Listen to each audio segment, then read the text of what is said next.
2022년 2월 14일 월요일입니다. 함께 하신 모든 분들을 환영합니다. 기도하고 이 시간을 시작하겠습니다.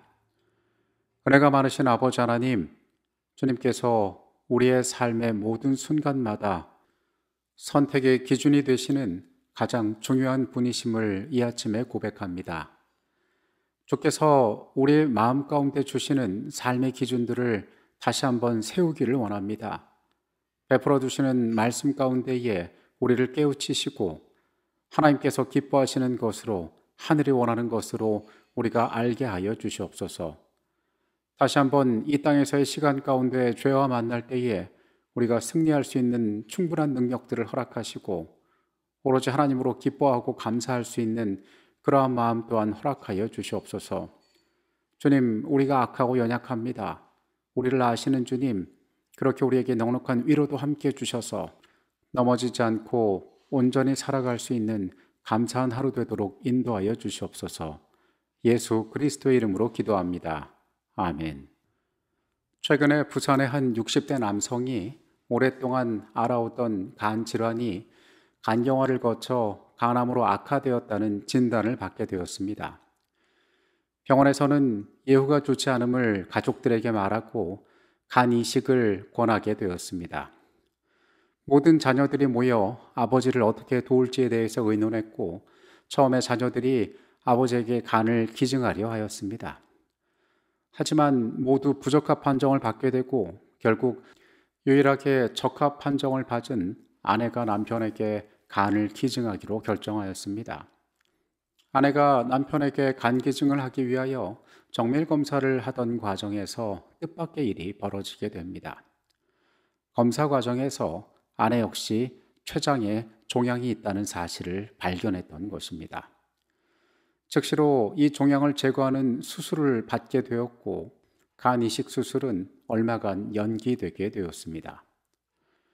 부부가 모두 암에 걸렸다는 사실은 어떤 면에서 가족들에게 불행한 일이었지만은 이 과정에서 어머니의 병을 미리 발견하고 치료할 수 있었다는 것은 다행스러운 일이었습니다.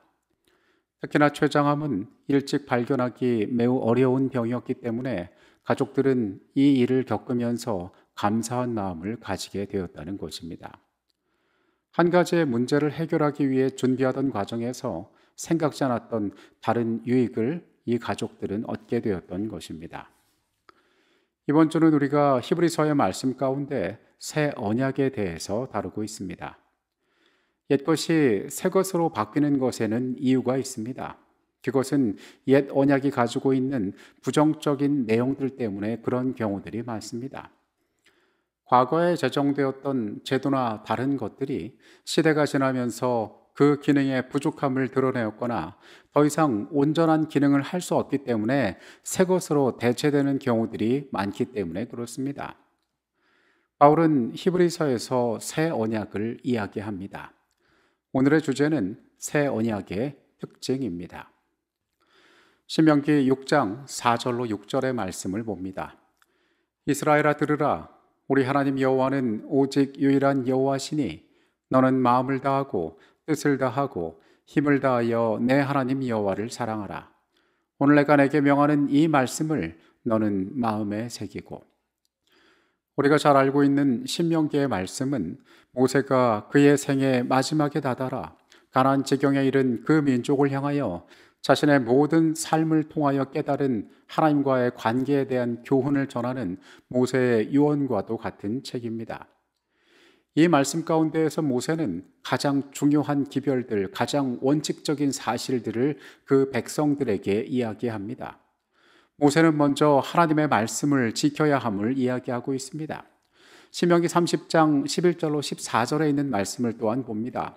내가 오늘 내게 명령한 이 명령은 내게 어려운 것도 아니요 먼 것도 아니라 하늘에 있는 것이 아니니 내가 이르기를 누가 우리를 위하여 하늘에 올라가 그의 명령을 우리에게로 가지고 와서 우리에게 들려 행하게 하려 할 것이 아니요 이것이 바다 밖에 있는 것이 아니니 내가 이르기를 누가 우리를 위하여 바다를 건너가서 그의 명령을 우리에게로 가지고 와서 우리에게 들려 행하게 하려 할 것도 아니라 오직 그 말씀이 내게 매우 가까워서 내 입에 있으며 내 마음에 있은즉 내가 이를 행할 수 있느니라.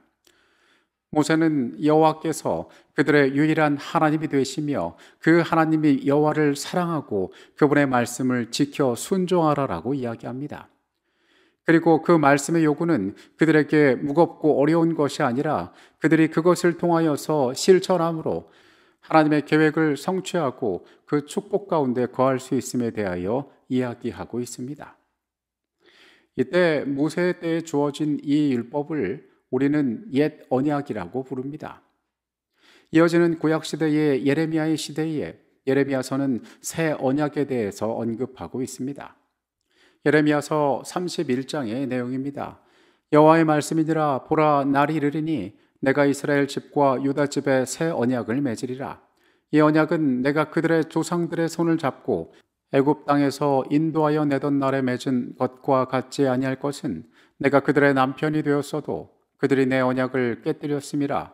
여호와의 말씀이니라.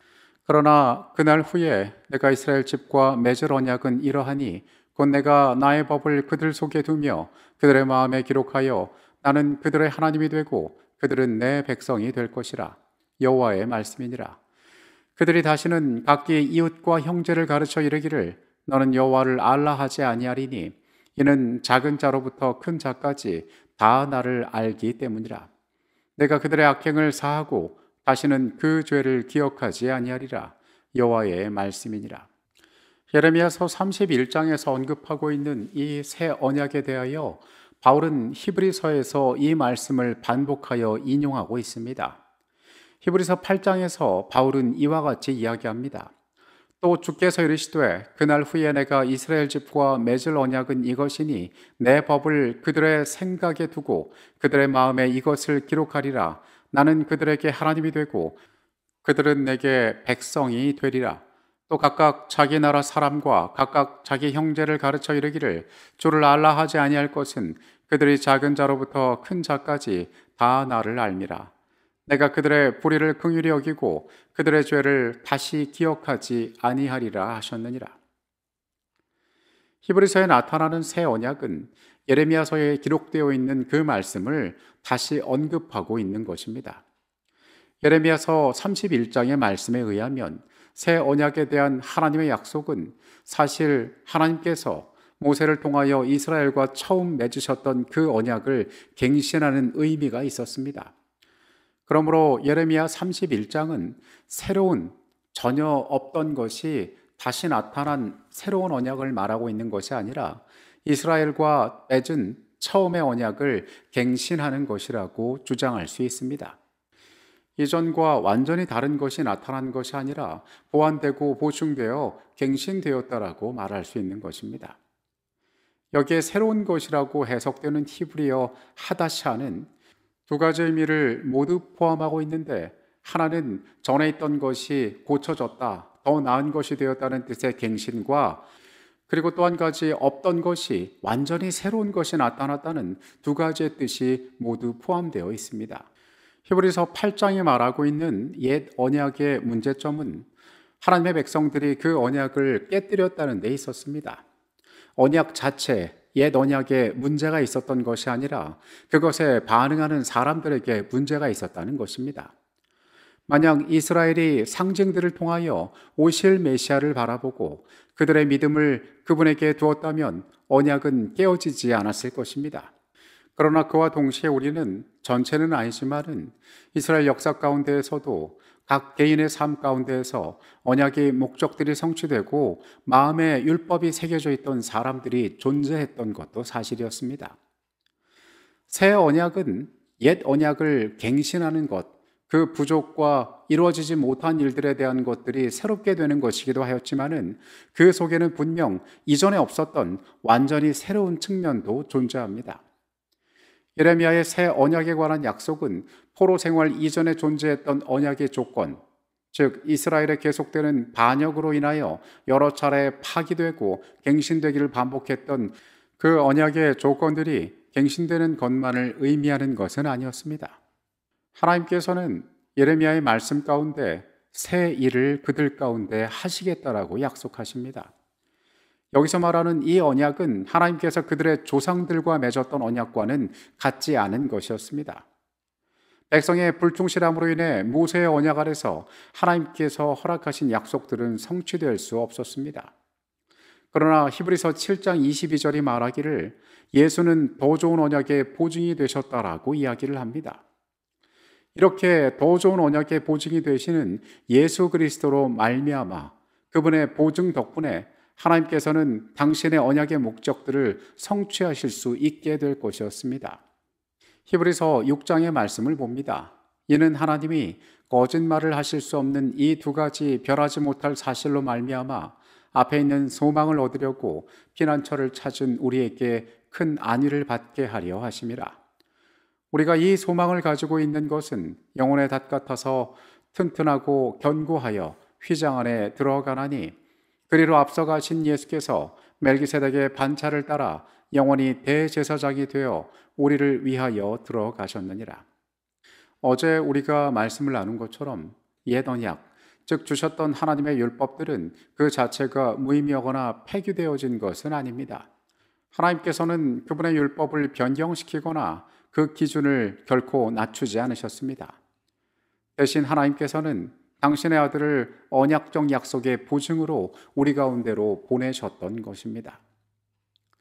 갈라디아서 3장 13절은 그리스도께서 우리를 위하여 저주를 받은 바 되사 율법의 저주에서 우리를 속량하셨으니 기록된 바 나무에 달린 자마다 저주 아래 있는 자라 하였음이라고 말하고 있습니다. 예수께서 우리를 대신하여 저주를 받으심으로 하나님의 언약을 온전히 성취하셨기 때문에 새 언약은 저주가 포함되어지지 않은 축복만을 말하고 있는 것입니다. 오늘 우리는 새 언약은 어떠한 특징들을 갖고 있는지를 살펴보고 있습니다. 새 언약 속에는 백성들의 불충실함으로 인하여 깨어져 버린 옛 언약을 갱신한다는 의미가 들어 있습니다. 그리고 그것뿐만 아니라 하나님께서 이전에 없었던 옛 언약에 존재하지 않았던 새롭게 주어지는 완전히 새로운 일들을 하나님의 백성들에게 하실 것이라는 약속도 그 가운데에 포함되어져 있는 것입니다. 보좌 선지자 372페이지에 있는 내용입니다. 옛 언약의 조건은 순종하라 그리하면 살리라였다. 사람 일을 행하면 그로 인하여 살리라. 그러나 이 율법의 모든 말씀을 실행치 아니하는 자는 저주를 받을 것이라.